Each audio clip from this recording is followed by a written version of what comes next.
¿Alguna vez te has preguntado por qué, en medio de un hospital enorme, limpio y bullicioso durante el día, existe un rincón al que incluso médicos, auxiliares y guardias, personas que llevan años conviviendo con la vida y la muerte, entran con un escalofrío recorriéndoles la espalda?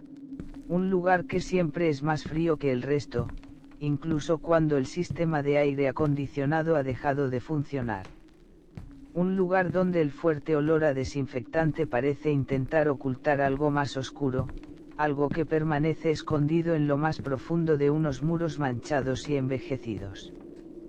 Un lugar donde, cada vez que esa pesada puerta de acero se abre, uno siente que está justo en el umbral que divide el mundo de los vivos y el de los muertos. Tal vez hayas oído rumores sobre la morgue de Blackwood General Hospital. Algunos los cuentan entre risas, como si fueran simples historias para matar el tiempo. Otros hablan como si lo hubieran visto con sus propios ojos. Y hay quienes eligen callar, porque ciertas cosas no deberían volver a nombrarse jamás. Pero entre todas esas historias, ¿cuántas son verdad? ¿Cuántas quedaron enterradas en informes clínicos, disfrazadas con palabras frías para evitar decir lo que realmente pasó? Y, más importante aún, ¿cuántas sombras siguen ahí abajo, escondidas en ese sótano helado, en un lugar donde la luz nunca alcanza a ser lo bastante cálida como para borrar el último aliento de los que ya se han ido? Esta noche voy a llevarte conmigo hasta ese lugar. No para asustarte, sino para escuchar de nuevo las historias de quienes estuvieron allí. Historias que nunca quisieron recordar, pero que jamás pudieron olvidar. 23 noches. 23 testimonios. 23 momentos en los que la línea entre los vivos y los muertos se volvió tan frágil, tan delgada, que una sola corriente de aire bastó para condenar a alguien a una vida entera de miedo. Y si en algún momento sientes un escalofrío en la nuca, no mires atrás.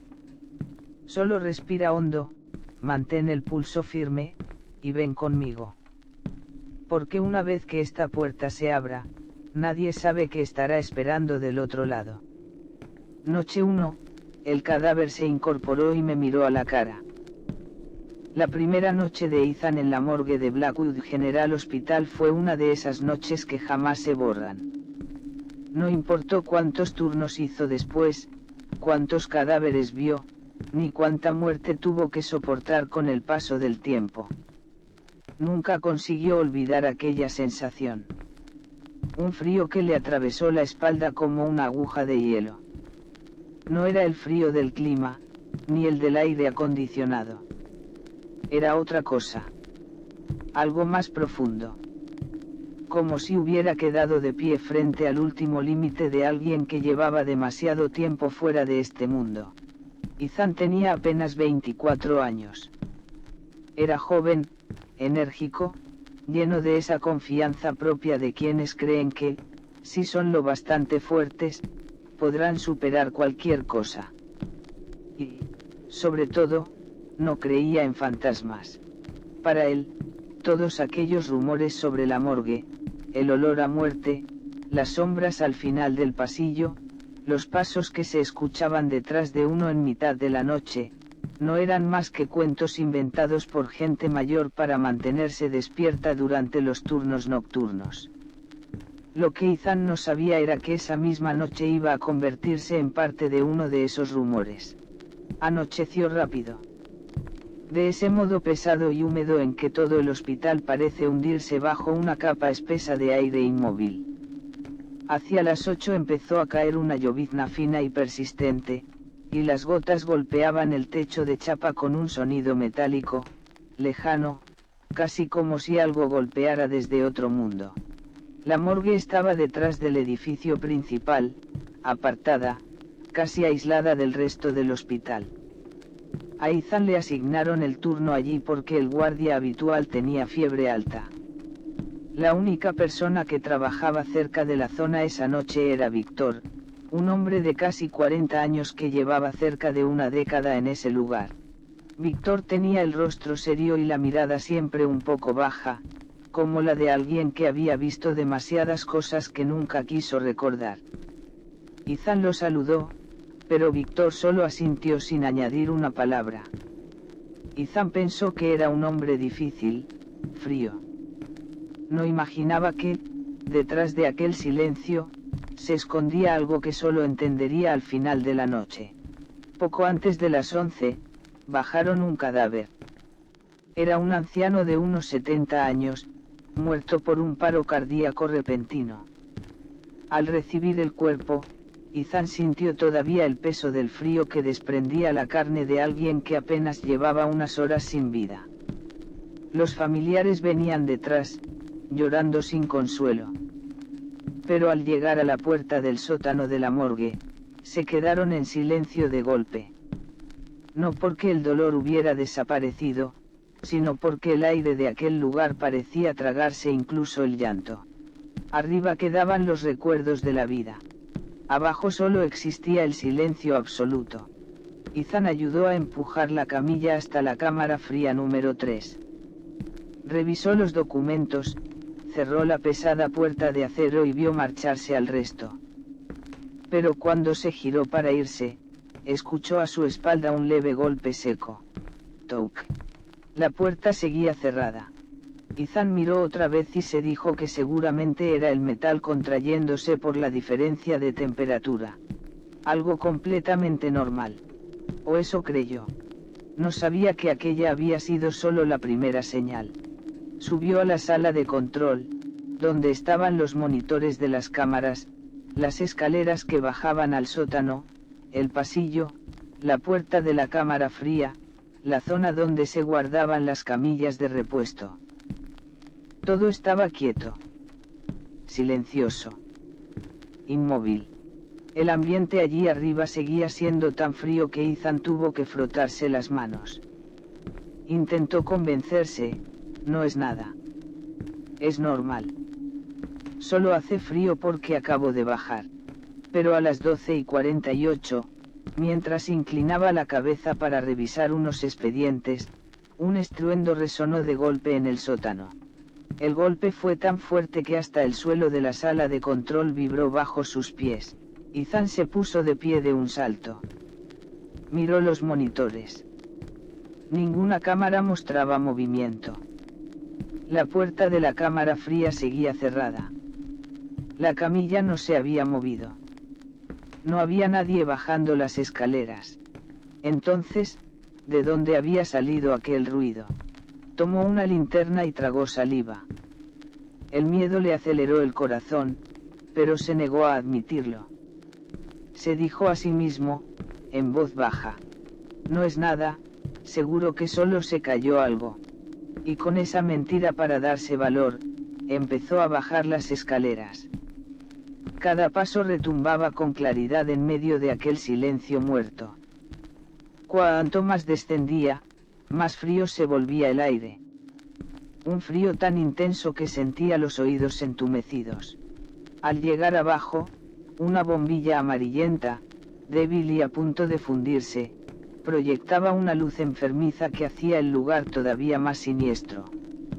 El pasillo se alargaba hasta perderse en una oscuridad densa, como si al final de él la sombra se tragara cualquier cosa que se acercara demasiado. Cuando llegó cerca de la cámara fría número 3, oyó un leve clac, clac, procedente del interior.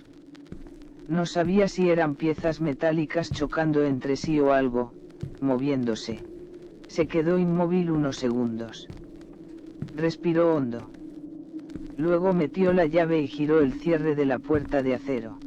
La puerta se abrió lentamente, con un sonido apenas perceptible. Y en el instante en que el haz de la linterna iluminó la camilla fría, el corazón de Ethan pareció detenerse. El cadáver del anciano estaba sentado. No ligeramente inclinado. No cambiado de postura. Sentado. La espalda recta. Los brazos caídos a los lados. La cabeza ligeramente inclinada hacia la puerta. La luz de la linterna le arrancó destellos a la piel amoratada, a los párpados entreabiertos, a aquella mirada muerta que, sin embargo, parecía clavarse directamente en él. En ese instante, todo sentimiento desapareció de Ethan. Solo quedó el instinto de supervivencia. Retrocedió de golpe, a punto de dejar caer la linterna. El haz de luz salió disparado hacia el suelo, giró enloquecido y volvió a iluminar el rostro del cadáver. Aquella cara tenía una frialdad tan monstruosa que parecía pegarse a su alma. Ethan huyó. Salió corriendo de la cámara, subió las escaleras a toda velocidad sin atreverse a mirar atrás. Se encerró en la sala de control, cerró la puerta con llave y se quedó apoyado contra la pared, jadeando, mientras el sudor frío le corría desde la sien hasta el cuello. Tardó casi un minuto en reunir valor para volver a mirar los monitores. Y cuando por fin lo hizo, un gemido se le escapó sin querer. El cadáver estaba de nuevo en su posición original. Acostado. Las manos en su sitio. La cabeza recta. Los ojos cerrados. Como si nunca se hubiera incorporado. Pero Ethan sabía lo que había visto. Lo había visto con absoluta claridad. Aquello no podía haber sido una alucinación.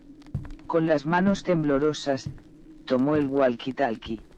Víctor, baja, por favor. Me ha pasado algo. La voz de Víctor respondió enseguida, seca y firme. Quédate ahí. No salgas corriendo. Ya voy. 5 minutos después, Víctor entró en la sala de control. No parecía sorprendido. No parecía asustado. Más bien tenía la expresión de alguien que llevaba años esperando escuchar exactamente esa historia. Ethan le contó todo. Víctor lo escuchó en silencio y, cuando terminó, dijo despacio. La primera noche siempre es la peor. No todo el mundo la soporta. Ethan lo miró, con la voz baja, casi rota. Tú, ya habías visto algo así. Víctor clavó la vista en los monitores, como si desde allí pudiera ver un recuerdo al que no quería regresar. Sí. Y no una sola vez. Un escalofrío recorrió a Ethan de pies a cabeza. Pero lo peor aún no había terminado. Mientras ambos miraban la imagen de la cámara enfocando la cámara fría número 3, algo apareció sobre la sábana que cubría el cuerpo del anciano. Una mano. La marca grisácea de una mano completa, con los 5 dedos bien definidos, estampada justo sobre el pecho del cadáver. Lo que dejó a Ethan sin aliento fue una sola cosa. Esa marca no estaba ahí hacía unos segundos. Y entonces, delante de sus ojos, la huella comenzó a desvanecerse poco a poco, hasta desaparecer. La cámara lo registró todo. Segundo a segundo. No podía ser un fallo técnico. Ethan volvió la cabeza hacia Víctor, con la voz quebrada. ¿Qué demonios es eso? Víctor respondió con una frase que Ethan recordaría el resto de su vida. Aquí abajo, lo que ves con claridad no siempre es lo más terrible. Lo verdaderamente peligroso, es lo que no ves. Lo que está quieto, en algún rincón de la oscuridad, mirándote. La primera noche de Ethan terminó con una verdad helándole la sangre. En aquel sótano de la morgue había cosas que no permanecían quietas, aunque todos fingieran creer que sí. Y Ethan comprendió algo aún peor. Las 24 noches siguientes iban a ser mucho más terribles. Noche 2, la camilla que se movía sola por el pasillo. La segunda noche de esta cadena de historias que nadie quiere creer, pero que aún así siguen ocurriendo en la morgue de Blackwood General Hospital, le perteneció a Claire, una auxiliar que llevaba más de 3 años trabajando en esa área.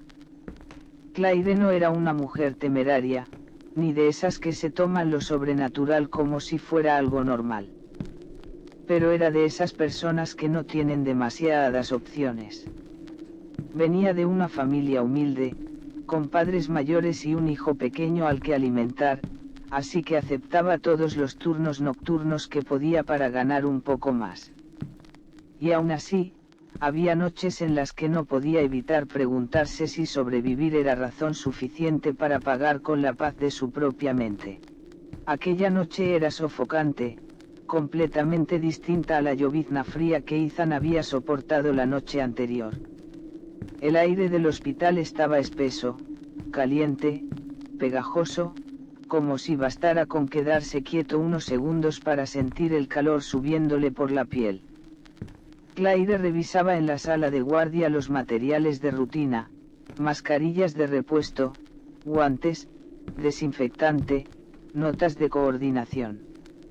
No habían reportado ningún cadáver nuevo esa noche, y eso, en un lugar como aquel, ya era una pequeña bendición. Cerca de las 11:30, decidió hacer una ronda por el pasillo que conducía al sótano de la morgue. Era una costumbre suya, una forma de asegurarse de que nadie hubiera dejado nada olvidado o de que ningún equipo estuviera fuera de lugar. El pasillo era largo. A un lado, la pared vieja, descascarada por los años. Al otro, una fila de ventanales que daban al terreno trasero del hospital. La luz amarillenta caía sobre el suelo de baldosas grises formando manchas largas y rotas. Claire caminaba despacio, afinando el oído a cada sonido. Ya estaba acostumbrada al zumbido constante de los extractores, al agua corriendo por las tuberías, al chirrido ocasional de una puerta vieja. Esos ruidos, de alguna manera, la hacían sentirse menos sola. Pero esa noche, todo estaba demasiado callado. Claire se detuvo en mitad del pasillo y frunció el ceño. Había algo mal. No se escuchaba absolutamente nada. Ni el zumbido de una máquina, ni el roce del aire, ni una sola vibración en el edificio. Era como si el tiempo entero se hubiera detenido. Entonces lo oyó. Kit, kit, kit. El sonido de las ruedas de una camilla. Claire se quedó clavada en el sitio. Giró despacio la cabeza hacia el extremo más oscuro del pasillo, el rincón donde la luz apenas llegaba. Y justo entonces, una camilla salió lentamente de la sombra. Claire dejó de respirar por un instante. La camilla avanzaba despacio, con las ruedas chirriando sobre las baldosas. No había nadie empujándola. Nadie tocándola. No corría aire. No había ninguna razón para que se moviera. Se detuvo a unos 10 metros de ella. Claire sintió que los nudillos se le ponían blancos de tanto apretar el borde de la pared. El sudor frío comenzó a deslizarse desde la nuca hasta la espalda. Y lo peor de todo era la sensación de que alguien estaba justo detrás de ella, observando cada mínimo gesto de su cara. Reuniendo todo el valor que le quedaba, empezó a caminar hacia la camilla. Cada paso parecía pesar más que el anterior, como si el miedo estuviera tirando de ella hacia atrás. Pero el trabajo era el trabajo, y tenía que comprobarlo. Extendió la mano, temblando, y tocó el lateral metálico. Frío. Tan frío que en apenas un segundo sintió los dedos adormecerse. Bajó la vista hacia el suelo, buscando una explicación, una mancha de agua, una pendiente, una marca de arrastre, algo. Pero no había nada. Ningún indicio de que aquella camilla hubiera sido empujada. Solo la sensación absurda e imposible de que había salido rodando sola desde la oscuridad. Claire tragó saliva y se dispuso a empujarla de vuelta a su sitio. Pero justo antes de tocar la barra, un leve clic sonó en el sistema eléctrico del pasillo. Las luces parpadearon un par de veces. Y, en ese breve instante, Claire vio una silueta de pie justo detrás de la camilla. No era su sombra. Era más grande, más larga, con la cabeza inclinada hacia un lado. Cuando la luz volvió a estabilizarse, la figura había desaparecido. A Claire se le aflojaron las piernas. Cayó de rodillas y tuvo que apoyarse con las manos para no desplomarse del todo. Le costó varios segundos obligarse a ponerse de pie. Se abrazó el pecho con fuerza, como si así pudiera impedir que el corazón se le saliera del cuerpo. Retrocedió unos pasos, incapaz de darle la espalda a la camilla. En ese momento, el walkie-talkie crepitó. Claire, ¿dónde estás? Baja a la sala de cámaras un momento. Era la voz de Marcus, el guardia de noche. Claire prácticamente corrió de regreso a la sala de control. Cuando entró, Marcus la miró y frunció el ceño. ¿Qué te pasó? Tienes la cara blanca. Claire respiraba con dificultad. Marcus, en el pasillo, hay una camilla. Salió sola. Marcus se quedó callado. No se rió. No le dijo que estaba imaginando cosas. En lugar de eso, giró la pantalla hacia la cámara del pasillo y retrocedió la grabación. Míralo.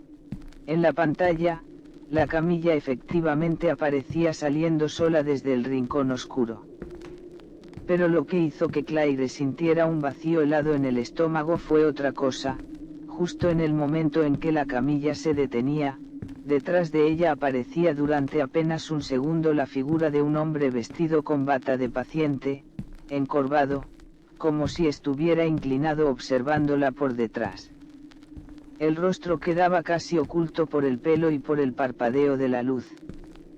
Pero Claire alcanzó a ver una sola cosa con absoluta claridad. Los ojos.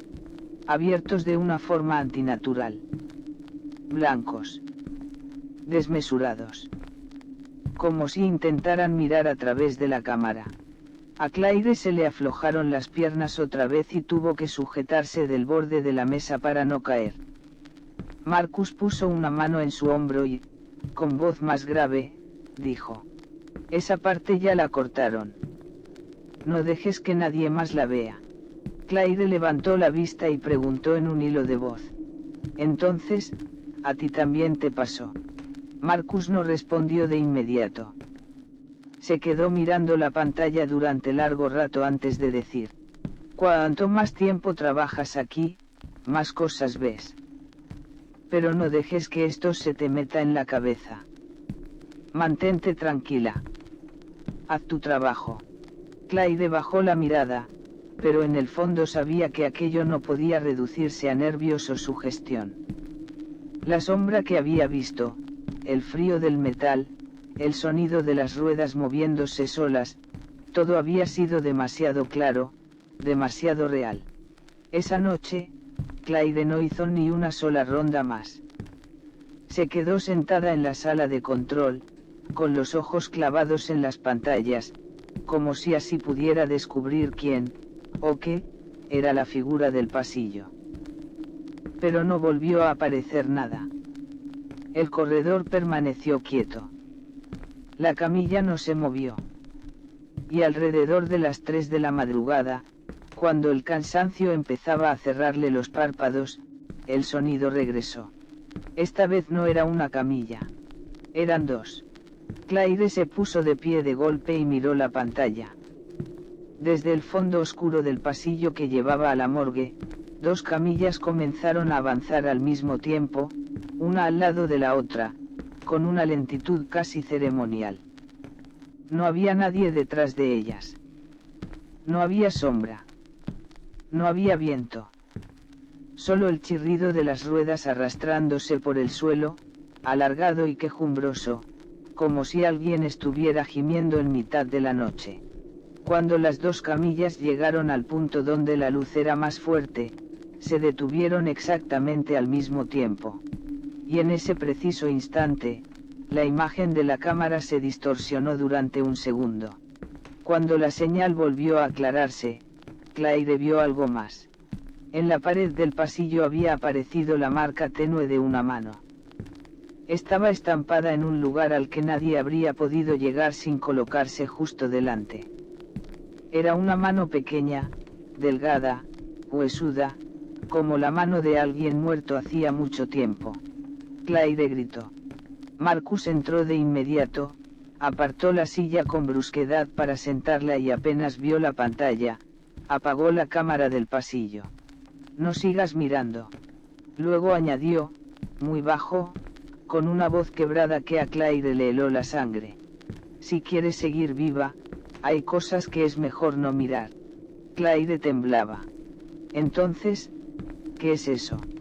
Marcus giró hacia ella una mirada honda, cansada, casi triste. No es la primera vez. Y tampoco será la última. Pero no dejes que note que le tienes miedo. Lo que sea que hay aquí, siempre busca a los que tienen el alma más débil. Claire bajó la cabeza. Las manos, entrelazadas sobre el regazo, le temblaban sin control. Aquella segunda noche en la morgue de Blackwood General Hospital, Claire comprendió por qué ese lugar estaba lleno de rumores. No porque alguien exagerara. No porque a la gente le gustara inventar historias. Sino porque lo que ocurría en aquella oscuridad jamás había permanecido quieto de verdad. Noche 3, la chica del uniforme azul que llamaba por su nombre. Daniel era estudiante de último año de enfermería.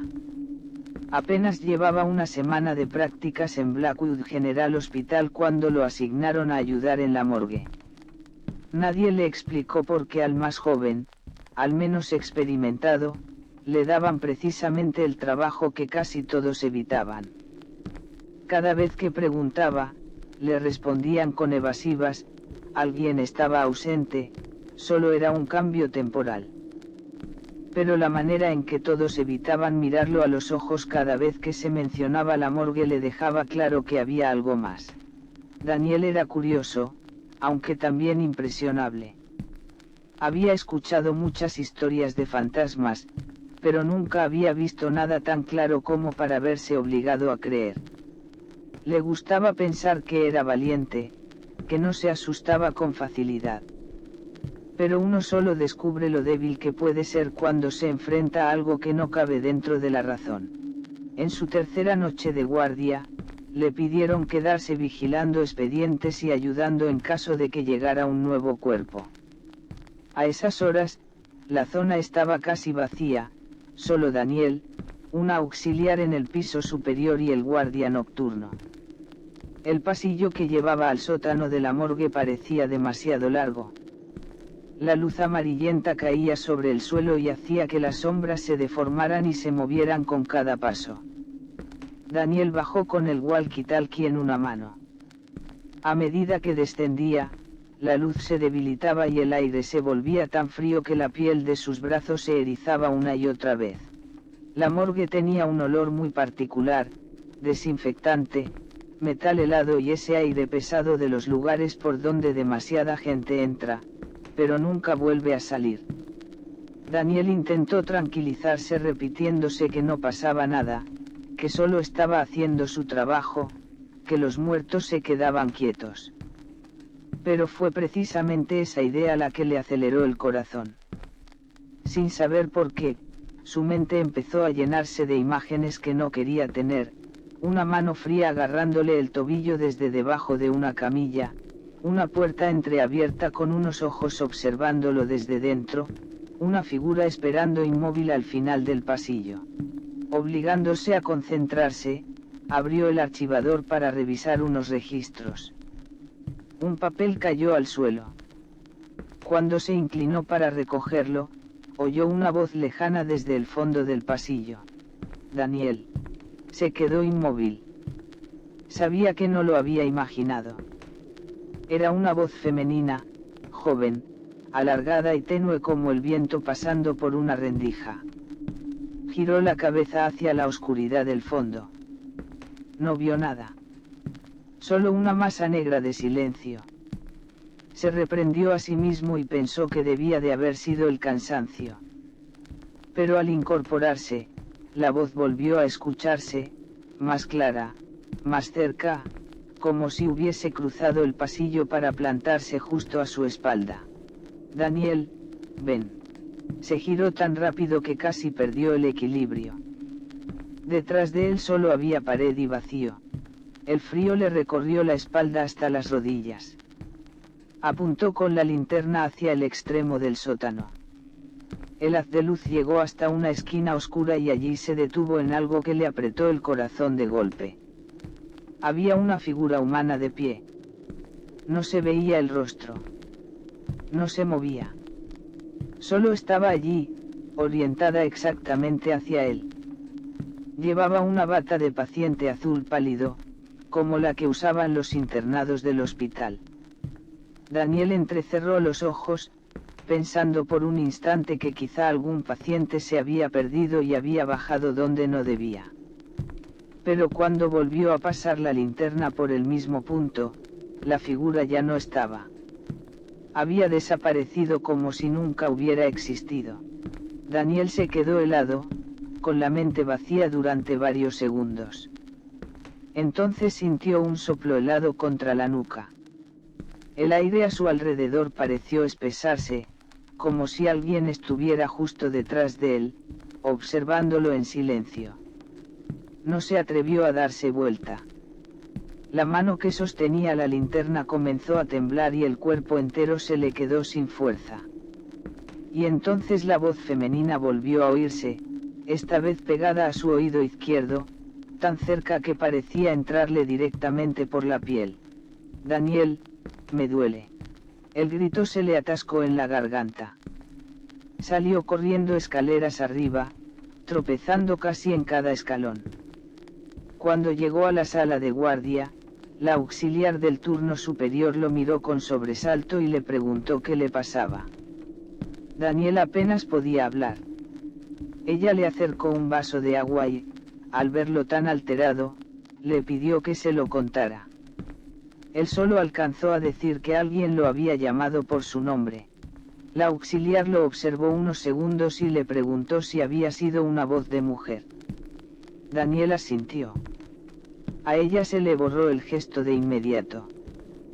Cerró la puerta de la sala, bajó la intensidad de la luz y, con una seriedad que a Daniel le oprimió el pecho, le dijo que aquello había ocurrido antes. Le contó que, tiempo atrás, otra estudiante en prácticas llamada Hannah también había oído una voz femenina llamándola desde el fondo del sótano. La oyó durante 3 noches seguidas. En la cuarta, murió. Daniel sintió que se le helaba la sangre. La auxiliar le explicó que nadie había sabido exactamente cómo murió. La encontraron tendida al final del pasillo, justo donde decía haber escuchado la voz. Tenía los ojos abiertos y la boca entreabierta, como si todavía intentara llamar a alguien.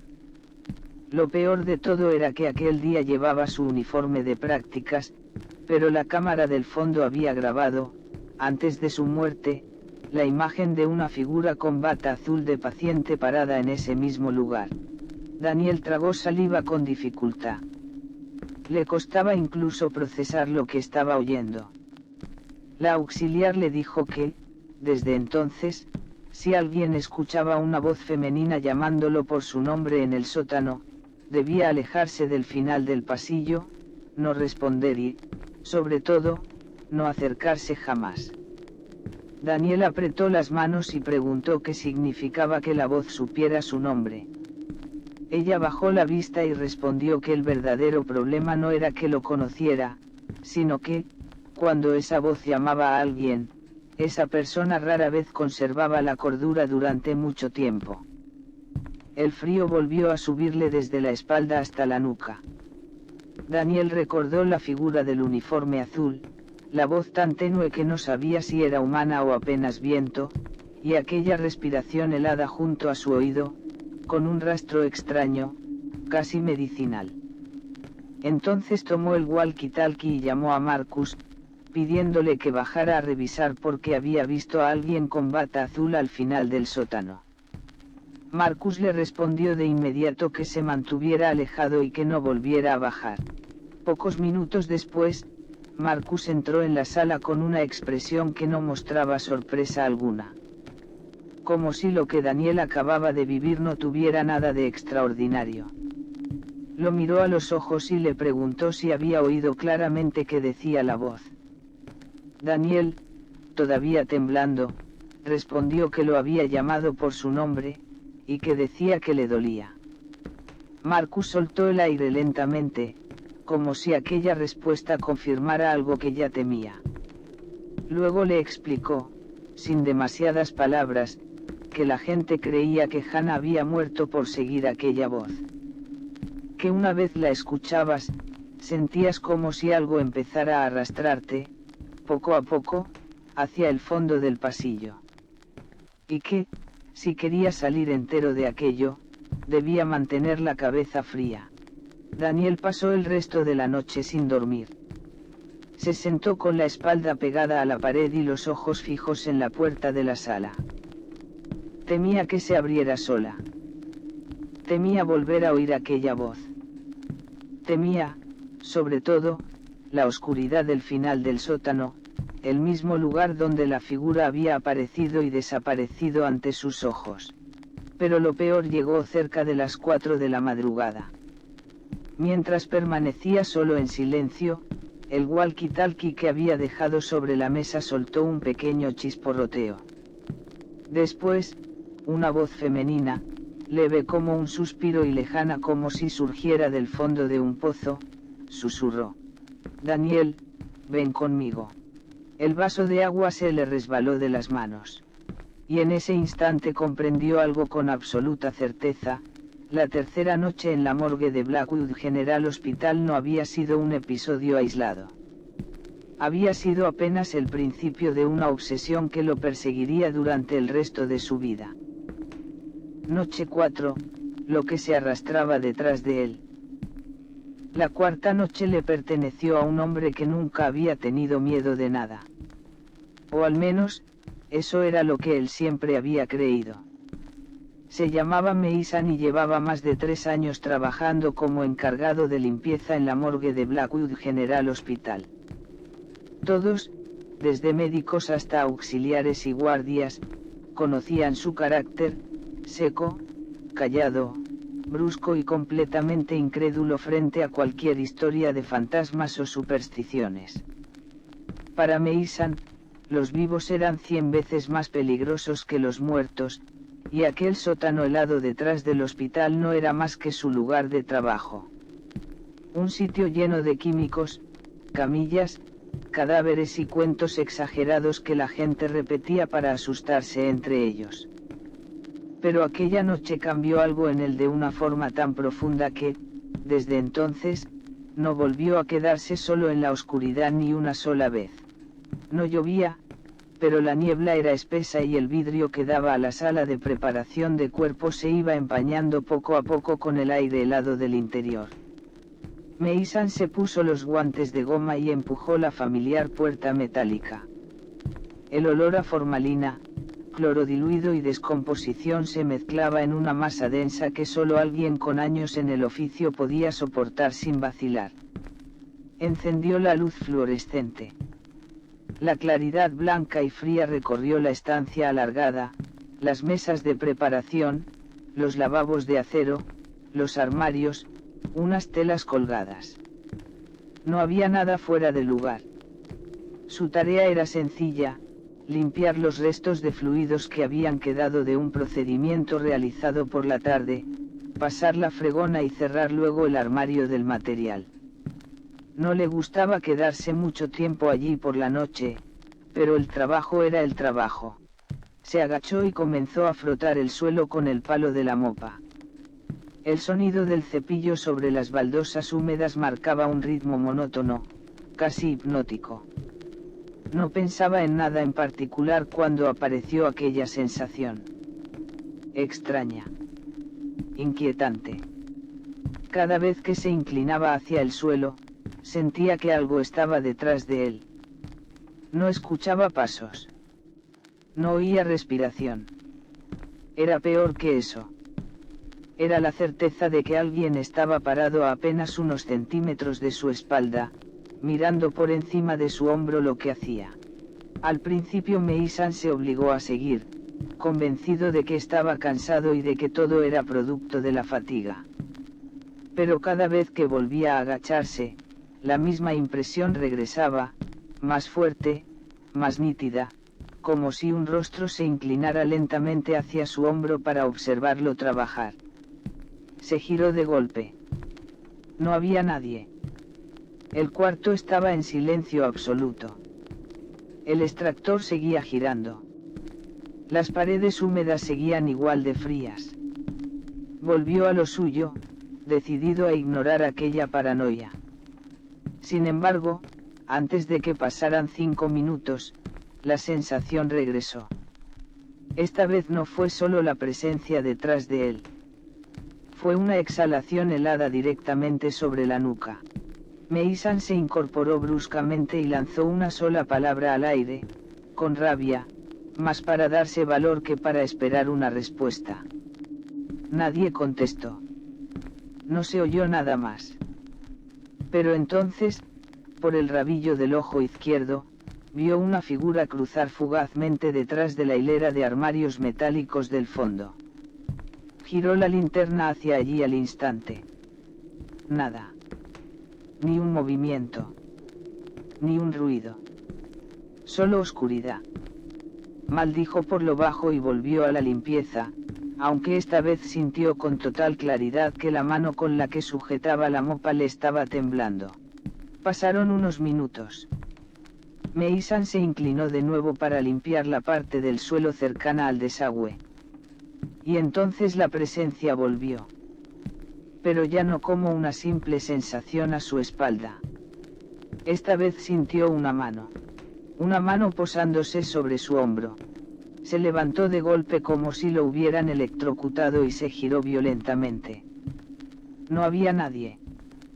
Pero en el hombro de su uniforme, justo donde había sentido aquel contacto, quedaron marcadas 5 hendiduras alargadas, como la presión de unos dedos que acababan de aferrarse con fuerza. Meisan dio un paso atrás. Los oídos le zumbaban. La inquietud se convirtió en un golpe brutal dentro del pecho.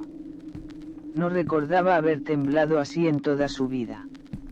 Aún así, apretó la mandíbula y soltó una advertencia al vacío, como si el simple hecho de desafiarlo pudiera volverlo menos real. El silencio respondió. La luz del techo parpadeó una vez.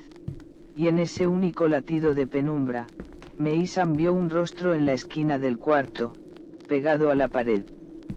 Era un rostro blanquísimo, con los ojos abiertos de una manera imposible, como los de alguien muerto desde hacía demasiado tiempo. Estaba mirándolo directamente. La luz volvió a estabilizarse y la cara desapareció. Meisan quiso salir corriendo, pero las piernas parecían pegadas al suelo helado. Le tomó varios segundos recuperar el aire. Recogió la mopa y se dispuso a salir del cuarto, pero entonces oyó detrás de sí un sonido húmedo, blando, repugnante. Como pies descalzos pisando una superficie mojada. Un paso. Luego otro. Luego otro más. Los sonidos avanzaban despacio, acercándose con una claridad insoportable. Meisan se volvió, linterna en mano. No había nadie. Pero el ruido continuó, como si algo invisible siguiera moviéndose a su alrededor, rodeándolo con calma. Fue en ese instante cuando Meisan sintió miedo de verdad. Intentó mantenerse sereno y caminó rápido hacia la puerta. Pero justo al tocar el picaporte, la luz volvió a parpadear, esta vez con más violencia. En medio de aquella iluminación quebrada, vio una silueta arrastrándose por el suelo, a unos 4 metros de él. No caminaba. No se arrastraba como una persona normal. Avanzaba apoyándose en ambas manos, con la cabeza tan cerca del suelo que parecía ir rozándolo, acercándose despacio, con una lentitud insoportable. Meisan gritó, golpeó la puerta con el hombro y salió a trompicones al pasillo, cerrándola de un portazo detrás de sí. Pero apenas llegó al corredor, se quedó inmóvil. Su cuerpo ya no respondía. Los brazos y las piernas se le entumecieron. La cabeza le daba vueltas, como si alguien le hubiera apretado el cerebro desde dentro. Y entonces, justo detrás de la puerta metálica que acababa de cerrar, oyó una risa baja, ronca, húmeda. No sonaba humana. Parecía surgir de una garganta llena de agua. Mason sacó el walkie-talkie y llamó a Marcus con la respiración deshecha. Marcus bajó en menos de un minuto. Apenas vio a Mason sentado en el suelo, pálido y temblando, comprendió enseguida que algo había pasado. No hizo preguntas innecesarias. Solo quiso saber una cosa, si aquello lo había tocado. Mason asintió, todavía con los ojos humedecidos por el terror. Marcus soltó un suspiro pesado y le dijo que, para ser la cuarta noche, lo suyo aún podía considerarse leve. Había personas que se encontraban con esa cosa desde la primera noche, y otras a las que aquello seguía incluso hasta casa. Mason, con la mano todavía crispada en la muñeca de Marcus, quiso saber qué era exactamente lo que había dentro de esa sala. Marcus guardó silencio unos segundos antes de hablar. Le dijo que le contaría una historia, pero solo para que entendiera cómo protegerse, no para que intentara investigar más de la cuenta.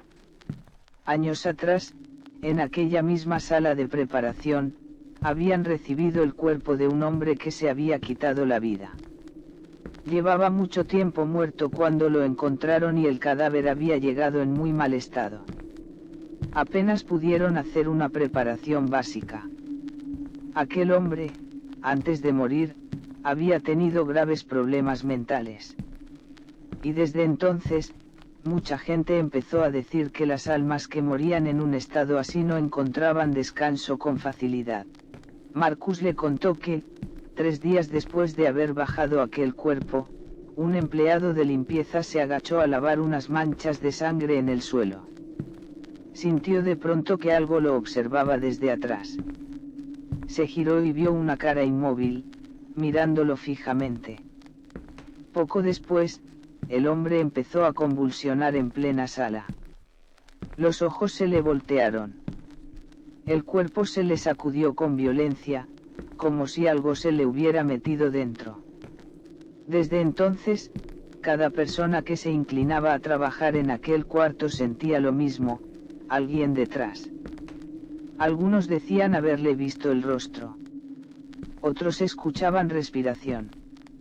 Otros, directamente, sentían que aquella cosa copiaba sus movimientos. Si uno se inclinaba, ella se inclinaba. Si uno se ponía de pie, ella también. Si uno caminaba, ella lo seguía. Pero siempre del mismo modo. Apoyando las manos en el suelo, y arrastrándose detrás. A Mason se le erizó la piel entera. Marcus apenas había terminado de hablar cuando la puerta de la sala de preparación sonó con 3 golpes secos. Ambos se quedaron inmóviles. Mason sintió que toda la sangre se le retiraba del cuerpo. Marcus levantó la linterna, pero no abrió. Los golpes volvieron a sonar, esta vez más largos, acompañados por un ruido áspero, como uñas arrastrándose sobre el metal desde el otro lado. Marcus retrocedió un paso y arrastró a Mason con él. Aquella noche no volverían a bajar. Subieron a la sala de guardia en silencio, sin mirar atrás. Cuando por fin se sentó, Mason miró su hombro. La marca de los dedos todavía estaba allí, aunque poco a poco comenzó a desvanecerse, como si nunca hubiera existido. Lo único que no desapareció fue el frío. Esa cuarta noche le enseñó algo que jamás olvidaría: lo más aterrador de una morgue no es el cadáver que permanece tendido. Lo verdaderamente aterrador, es aquello que espera detrás de ti cada vez que te inclinas hacia el suelo.